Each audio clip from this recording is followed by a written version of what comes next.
Pour l'avant-dernière journée des 12 bricots de Noël, on fait du Infusible Ink. Bonjour tout le monde, c'est Nathalie de nellydesign.com. Ce projet date de la première fois où j'ai fait du Infusible Ink. Alors, vous allez voir toutes les gaffes et les erreurs que j'ai faites et ça prouve que ça vaut la peine de se préparer et bien se préparer avant de faire du Infusible Ink pour la première fois. Depuis cette première expérience, j'ai fait plusieurs autres projets en Infusible Ink puis je commence à aimer ça de plus en plus sérieusement. Le fichier que j'utilise est disponible dans la bibliothèque de Nelly Design. Le lien se trouve dans la description de la vidéo. Le sac que je me suis procuré est un sac 14 par 14 de Cricut. Et comme ma Easy Press mesure 9 par 9, je ne peux pas utiliser un dessin plus grand que 9 par 9. Donc 9 par 9 sur un sac de 14 par 14, ça fait bien. Le rouleau d'Infusible Ink vient dans une boîte et ensuite dans un sac en plastique noir. C'est vraiment que l'Infusible Ink, il ne faut vraiment pas le laisser entreposer à la lumière. Donc, assurez-vous de le remettre dans son sac de plastique noir et dans sa boîte pour ce que vous n'avez pas utilisé. Et je l'ai coupé pour avoir la grandeur de ce que j'avais besoin. Donc, j'avais un petit peu moins qu'un pouce en largeur puis moins en hauteur, là. C'est très, très rigide comme papier aussi, mais ça s'applique bien quand même sur le tapis. Donc, une fois coupé, là, vous allez voir, c'est l'erreur que j'ai fait. Je fais toujours ça, je coupe un petit coin puis je weed le reste.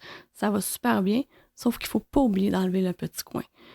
Et c'est ce qui m'est arrivé, j'ai oublié d'enlever le petit coin que j'avais coupé. Vous allez voir que le Infusible Ink ne pardonne pas. Ça s'enlève quand même super bien. Puis on voit mon petit coin qui est resté en haut à gauche, mais que moi, je n'avais pas vu.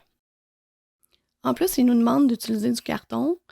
J'ai pas de 12 par 12, mais comme mon design n'avait pas plus que 9 pouces en largeur, je l'ai mis sur le sens d'11 pouces. Donc, ça a fait quand même l'affaire. Surtout qu'ils nous disent de ne pas réutiliser les mêmes cartons. À un moment donné, je trouve que ça fait cher.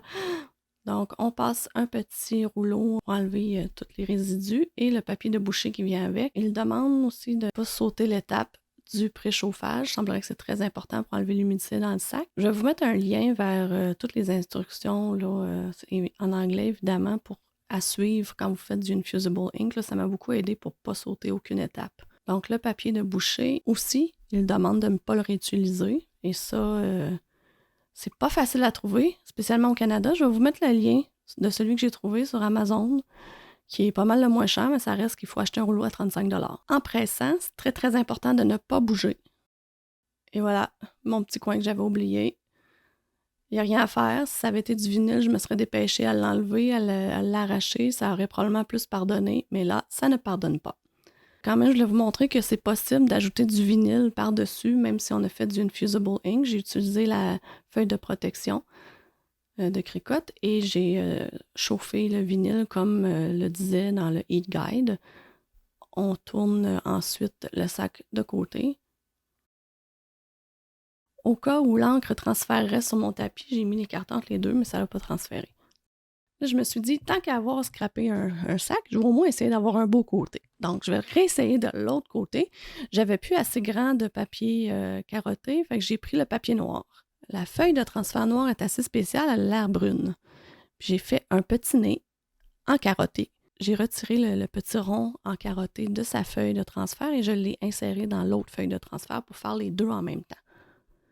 Là, je vous saute toutes les étapes, mais j'ai suivi exactement les mêmes étapes qu'auparavant. Donc, avec une nouvelle feuille de papier à boucher, on recommence. Et là, il faut tout le temps attendre que ça soit complètement refroidi avant d'enlever. C'est ce que je trouve infiniment long. Et pour une autre fois, j'ai encore manqué quelque chose. Je ne suis pas sûre. Je pense que j'ai peut-être bougé un petit peu. Le noir n'a pas transféré uniformément. Donc, comme vous avez pu voir, l'Infusible Ink, ça ne pardonne pas. J'ai depuis appris à utiliser du ruban adhésif résistant à la chaleur. Sérieux, ça aide vraiment pour empêcher le design de bouger. Et vous pouvez voir sur mon blog, j'ai une publication complète qui va vous énumérer les avantages et les inconvénients du Infusible Ink. Le lien de cet article est dans la description de la vidéo, ainsi que le lien pour le fichier SVG. Demain, dernière journée des 12 bricots de Noël. Alors, on pense à nos résolutions qui s'en viennent pour le mois de janvier. Et quand la vidéo va être publiée, je vais vous la mettre juste ici. Bye bye, bonne journée.